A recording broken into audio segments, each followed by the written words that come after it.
इयत्ता 7वी, विषय सामान्य विज्ञान, धडा 6वा, भौतिक राशींचे मापन। मुलांनो, या सर्व वस्तूंचे मोजमाप करताना एकाच प्रकारचे एकक वापरले जाते का? नाही बाई, या सर्व वस्तू वेगवेगळ्या एककांत मोजल्या जातात। मग सांगा बरं, कोणकोणत्या एककांचा वापर आपण इथे केला आहे? बाई, वांगी, बटाटे, तसेच टोमॅटो, भेंडी, कोबी अशा प्रकारच्या भाज्या या किलोग्रॅम या एककात मोजल्या आणि पालेभाज्यांच्या जुड्या म्हणजे मेथी, पालक, कोथिंबीर या संख्येमध्ये मोजल्या। उदाहरणार्थ 1 जुडी, 2 जुडी, 3 जुडी इत्यादी। बरोबर। आणि बाई, दोऱ्याचे रीळ किंवा केसांची रिबीन आणि कापडाचे तागे हे सर्व आपण मीटर मध्ये मोजले। अगदी बरोबर। बाई, कोणत्याही प्रकारचे द्रव पदार्थ तर लिटर मध्येच मोजतात, म्हणून हे पिशवीतील दूध किंवा बाटलीतील कोल्ड्रिंकही लिटर मध्येच मोजले जाईल। छान। आता हे चित्र पहा, कशाचे चित्र आहे हे? सोन्याचा हार। अगदी बरोबर। मग सांगा, त्या सोन्याच्या हाराचे मापन कसे करणार? नाही माहित? बरं, मी सांगते। तर सोन्याची शुद्धता ही कॅरेट मध्ये व्यक्त करतात आणि 24 कॅरेट म्हणजे 100% शुद्ध सोने असते आणि ते पूर्वी तोळ्यामध्ये मापले जाई। आता आपण त्याचे मापन ग्रॅम मिलीग्रॅम मध्ये करतो। तर मुलांनो, अशा प्रकारे विविध वस्तूंचे मापन करण्यासाठी विविध एककांचा वापर केला जातो। तर या पाठात आपण भौतिक राशींचे मापन अभ्यासणार आहोत। भौतिक राशी। मुलांनो, दैनंदिन जीवनात वेगवेगळ्या वस्तूंचे आणि पदार्थांचे मापन केले जाते। उदाहरणार्थ फळभाज्या, धान्य यांचे वस्तुमान, शरीर, द्रव पदार्थ यांचे तापमान, द्रव, स्थायू व वायू यांचे आकारमान, विविध पदार्थांची घनता, वाहनांचा वेग, वेगवेगळ्या ठिकाणातील अंतर इत्यादी। तर वस्तुमान, वजन, अंतर, वेग, तापमान, आकारमान इत्यादी राशींना भौतिक राशी असे म्हणतात। भौतिक राशींचे परिमाण म्हणजेच मॅग्निट्यूड सांगण्यासाठी मूल्य म्हणजेच व्हॅल्यू व एकक म्हणजेच युनिट वापरतात। उदाहरणार्थ, रेश्मा रोज सकाळी 2 किलोमीटर चालते। यामध्ये 2 म्हणजे मूल्य आहे, तर किलोमीटर हे एकक आहे। तसेच रोहनच्या आईने आज 5 किलोग्रॅम बटाटे आणले। यामध्ये 5 हे मूल्य असून किलोग्रॅम हे एकक आहे। तर मग सांगा बरं, जर सुधीरने पाहुण्यांसाठी 1.5 लिटरची थंड पेयाची बाटली आणली, तर यामध्ये मूल्य आणि एकक कोणते आहे? बाई, यामध्ये 1.5 हे मूल्य असून लिटर हे एकक आहे। छान। तर यावरून तुम्हाला भौतिक राशींचे परिमाण कसे सांगितले जाते हे कळले असेलच। बरं, या वहीची लांबी पट्टीने मोजून सांगा बरं किती आहे? 18 सेंटीमीटर। छान। बघा, या ठिकाणी लांबी मोजण्यासाठी मूल्य व एककाचा उपयोग आपण केला। अदिश राशी व सदिश राशी। मुलांनो, आपण भौतिक राशींचे परिमाण कसे सांगितले जाते हे तर पाहिले। तर आता आपण अदिश राशी व सदिश राशी म्हणजे काय ते पाहू। अदिश राशी, स्केलर क्वांटिटी, केवळ परिमाणाच्या सहाय्याने म्हणजेच मूल्य व एकक यांच्या सहाय्याने व्यक्त होणाऱ्या राशीला अदिश राशी असे म्हणतात। या राशी व्यक्त करण्यासाठी दिशेची आवश्यकता नसते। उदाहरणार्थ लांबी, रुंदी, क्षेत्रफळ, वस्तुमान, तापमान, घनता, कालावधी, कार्य इत्यादी राशी व्यक्त करण्यासाठी केवळ परिमाणांचा वापर होतो। ही राशी व्यक्त करताना कुठेही दिशेचा संबोध केला जात नाही। उदाहरणार्थ, पातेल्यात दूध 1 लिटर आहे, शर्टाचे कापड 2.5 मीटर आहे, बाजारात मटार 40 रुपये किलोग्रॅम आहे। या सर्व उदाहरणात केवळ मूल्य व एकक यांचाच वापर केला आहे। अशा राशी या अदिश राशी असतात। सदिश राशी, वेक्टर क्वांटिटी, परिमाण व दिशा यांच्या सहाय्याने पूर्णपणे व्यक्त करता येणारी राशी म्हणजे सदिश राशी होय। म्हणजेच ही राशी व्यक्त करण्यासाठी मूल्य व एककासोबत दिशाही दर्शविली जाते. विस्थापन, वेग या सदिश राशी आहेत. उदाहरणार्थ, उत्तर दिशेस 20 किलोमीटर विस्थापन व पूर्व दिशेस 20 किलोमीटर विस्थापन यात फरक आहे. येथे अंतर समान आहे, पण विस्थापनाची दिशा वेगळी आहे. तसेच आकाशात दक्षिणेकडे 500 किलोमीटर प्रति तास वेगाने चाललेले विमान व आकाशात पूर्वेकडे 500 किलोमीटर प्रति तास वेगाने चाललेले विमान यात फरक आहे. येथे चाल समान आहे, परंतु गतीची दिशा वेगवेगळी आहे. थोडक्यात या दोन्ही उदाहरणांमध्ये मूल्य व एककासोबत दिशाही दिली आहे. वस्तुमान आणि वजन. वस्तुमान, मास. रोहन, इकडे ये आणि हा दगड उचल. छान. आता ही वीट उचल. उचललीस? छान.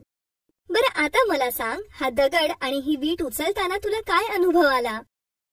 बाई, वीट थोडी जड होती आणि दगड हलका असल्याने सहज उचलता आला.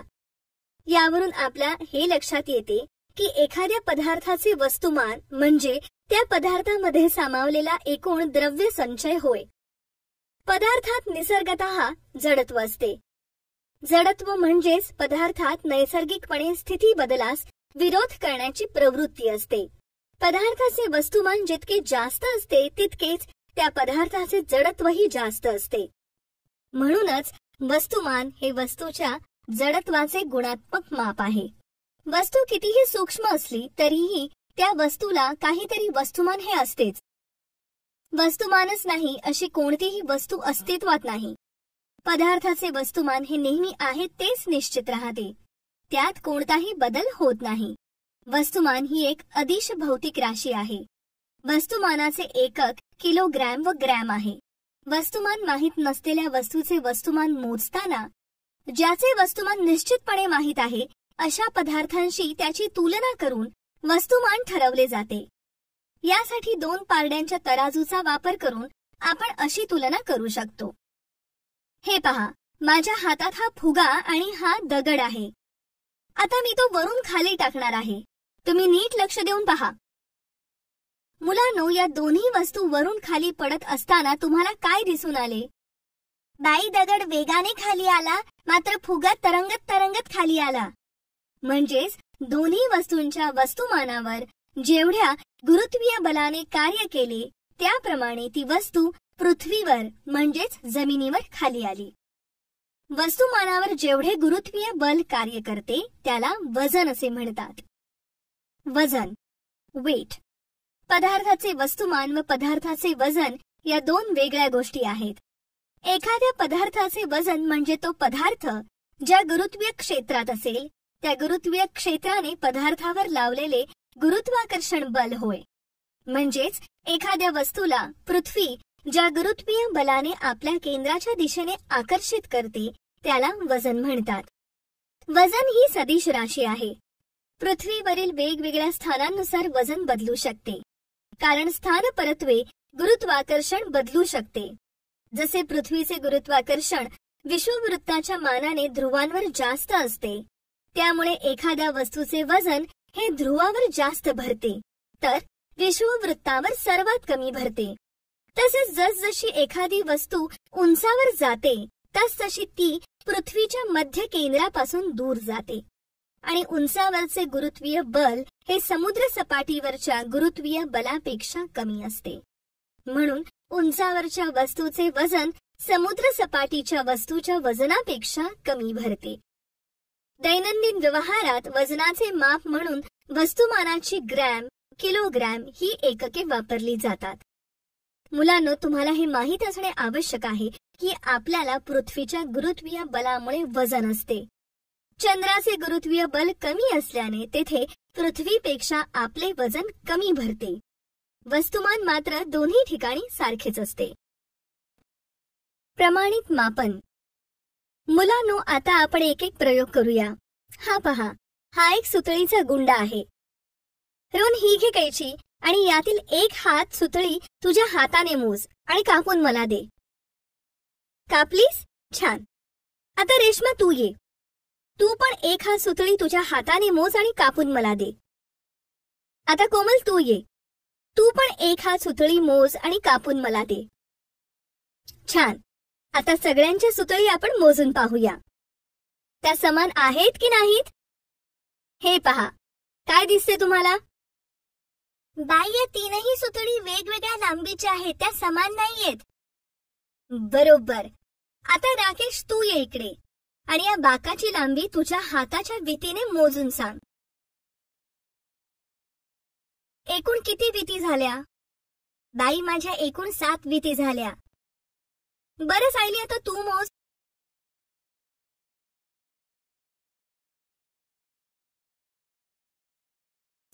सांग, तुझ्या किती विती झाल्या? बाई, माझ्या 7 पूर्ण आणि अर्धी वीत झाली. पाहिलं, या बाकाचे माप तेच आहे, पण आपण ते हाताच्या वितीने मोजल्याने आपल्याला निश्चित कळले नाही. प्रत्येकाच्या हाताचे किंवा वितीचे माप हे कमी जास्त असते, त्यामुळेच सुतळीची लांबी ही प्रत्येकाची वेगवेगळी आली. अशा प्रकारे आपण अंदाजे मापन करणे योग्य नाही. एखाद्या वस्तूचे वा पदार्थाचे मोजमाप सर्वत्र सारखे व समान असणे आवश्यक असते. त्यासाठी प्रमाणित मापांची आवश्यकता असते. प्रमाणित एकके वापरून केलेले मापन अचूक असते. अचूक मापन करताना निरनिराळ्या राशींचे मोजमाप त्या राशीसाठी सुनिश्चित केलेल्या एककामध्येच करतात. उदाहरणार्थ, लांबी ही मीटर या एककात मोजली जाते. त्यासाठी 1 मीटर हे प्रमाण मानले आहे. तसेच वजन हे किलोग्रॅम व ग्रॅम या एककात मोजले जाते आणि त्यासाठी 1 किलोग्रॅम हे प्रमाण मानले आहे. आता सांगा बरं, दूध, रॉकेल यासारखे द्रव पदार्थ कोणत्या एककात मोजले जातात? बाई, लिटर मध्ये. अगदी बरोबर. प्रचलित मापन पद्धती. मुलांनो, विविध पदार्थ मापण्यासाठी विशिष्ट एककांचा वापर केला जातो. मापन करण्याच्या 2 प्रचलित पद्धती आहेत, एमकेएस पद्धती आणि सीजीएस पद्धती. यांची आपण थोडक्यात माहिती करून घेऊ. एमकेएस पद्धती. या मापन पद्धतीत लांबी मीटरमध्ये, वस्तुमान किलोग्रॅममध्ये व काळ सेकंदात मोजतात. म्हणजेच एम मीटर, के किलोग्रॅम आणि एस सेकंड. सीजीएस पद्धती.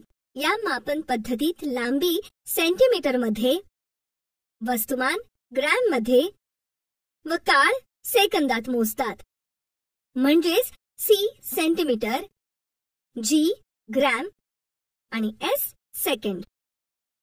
मुलांनो, जर तुम्हाला तुमच्या वहीचे क्षेत्रफळ काढायचे असेल तर ते कसे काढाल? वहीची लांबी आणि रुंदी मोजून गुणाकार करू आणि क्षेत्रफळ काढू. बरोबर. म्हणजेच क्षेत्रफळ काढण्यासाठी लांबी आणि रुंदी या 2 राशींचा उपयोग केला जातो. अशा प्रकारे भौतिक राशी अनेक असून त्यापैकी बहुतेक राशी एकमेकांशी निगडीत असतात. जसे चाल ही राशी अंतर आणि काळ या राशींचे गुणोत्तर आहे. एमकेएस व सीजीएस मापन पद्धतींमध्ये लांबी, वस्तुमान व काळ या राशी आधारभूत मानण्यात येतात. पुढील तक्ता पहा. भौतिक राशी वस्तुमान. एमकेएस पद्धती किलोग्रॅम, सीजीएस पद्धती ग्रॅम. भौतिक राशी लांबी. एमकेएस पद्धती मीटर, सीजीएस पद्धती सेंटीमीटर. भौतिक राशी वेळ. एमकेएस पद्धती सेकंद, सीजीएस पद्धती सेकंद. भौतिक राशी चाल अंतर भागिले वेळ. एमकेएस पद्धती मीटर भागिले सेकंद, सीजीएस पद्धती सेंटीमीटर भागिले सेकंद. पायाभूत राशी. मुलांनो, आता आपण पायाभूत राशींबद्दल थोडक्यात माहिती घेऊ. अनेक राशींपैकी काही राशी निवडून त्यांचे प्रमाण ठरवले तरी ते पुरेसे असते. अशा राशींना पायाभूत राशी असे म्हणतात. उदाहरणार्थ, लांबी व काळ या राशींचे प्रमाण ठरवणे योग्य ठरेल आणि अशा पायाभूत राशींच्या प्रमाणास पायाभूत प्रमाण असे म्हणतात. हे प्रमाण सर्वांना उपलब्ध असले पाहिजे आणि ते बदलते असता कामा नये.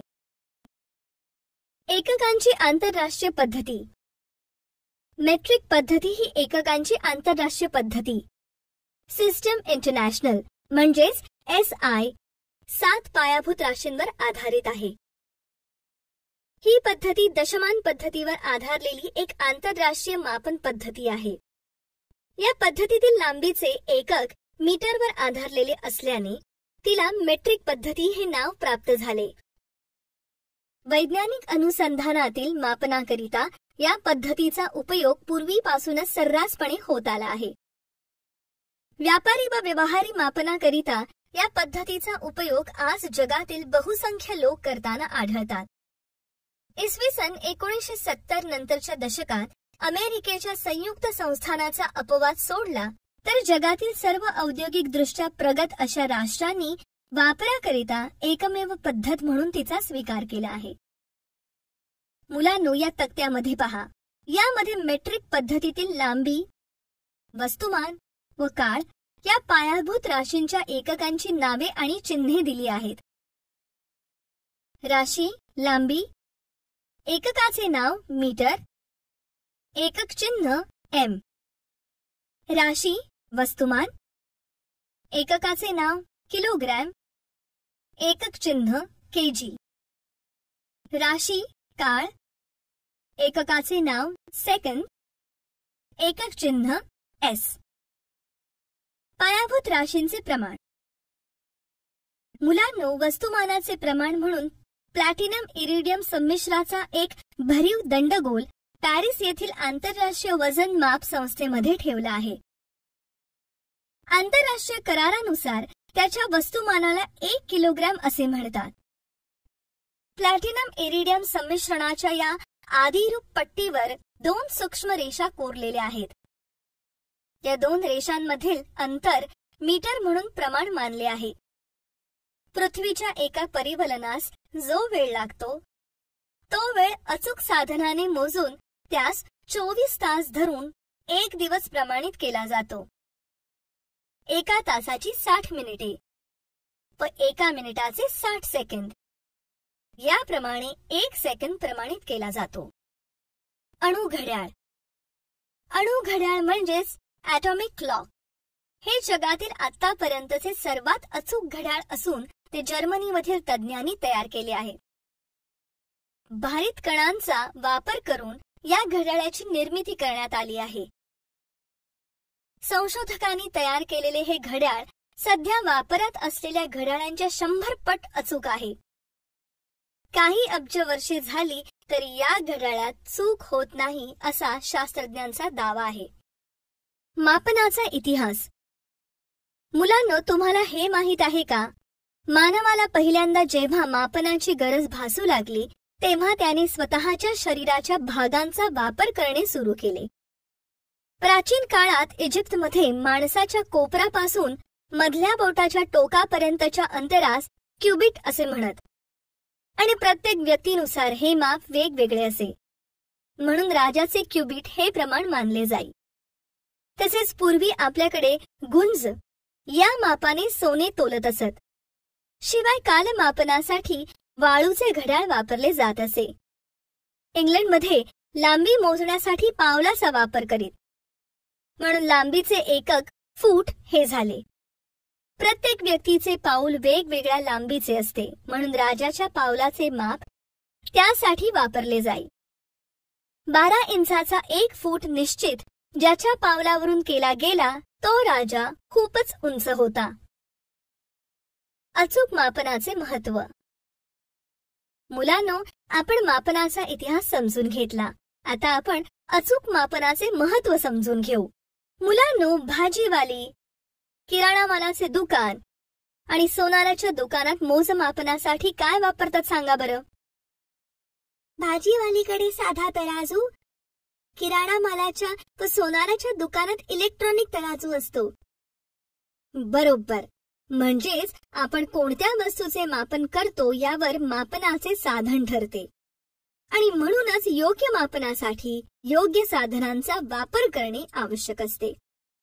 मौल्यवान विशेष महत्वाचे आणि अल्प प्रमाणात वापरल्या जाणाऱ्या पदार्थांचे मोजमाप अत्यंत काळजीपूर्वक करणे गरजेचे असते. उदाहरणार्थ सोने, हिरे, मोती, काही औषधी पदार्थ इत्यादी. अशा प्रकारच्या वस्तूंचे मापन जर चुकीचे झाले तर मोठे नुकसान होऊ शकते किंवा मोठा धोका संभवू शकतो. परंतु आता प्रगत तंत्रज्ञानामुळे अंतर, वस्तुमान, काळ, तापमान अशा राशींची सूक्ष्म मापनेही अचूकपणे करणारी साधने उपलब्ध झाली आहेत. उदाहरणार्थ अत्यंत महत्त्वाच्या क्रीडा स्पर्धांशी निगडीत अंतरे व काळ मोजणारी यंत्र, शरीराचे तापमान मोजणारी तापमापी, सोन्या चांदीचे अचूक वजन करणारी मशीन इत्यादी. मोजमाप करत असतानाच्या काही प्रमुख त्रुटी. योग्य साधनांचा वापर न करणे.